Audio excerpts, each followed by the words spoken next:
আসসালামু আলাইকুম প্রিয় দেশবাসী, আবারও চলে এলাম আপনাদের সামনে। বাংলাদেশে কি হইতে আছে, একের পর এক কি হইতে আছে। গতকালকে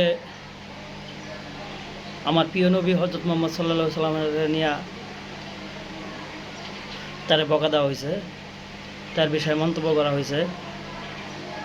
সে এখন পর্যন্ত গ্রেপ্তার হয় নাই। এই জন্য গতকালকে তিব্বতের সামনে জনগণ সবাই এখন বিক্ষোভ মিছিল করতে আছে।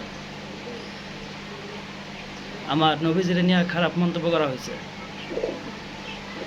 আমি চাই অতি তাড়াতাড়ি তারে আইনের আওতায় আইনে তারে ফাঁসি দেওয়া হোক। যে জায়গায় হাসি দিলে একজন মানুষের জীবন চলে যায়, আর সেই জায়গায় আমার প্রিয় নবী হজরত মোহাম্মদ সাল্লাল্লাহু আলাইহি সাল্লামের নিয়ে তারে বকা দেওয়া হবে, তার বিষয়ে খারাপ কথা বলা হবে, এটা মান্য নেওয়া যায় না।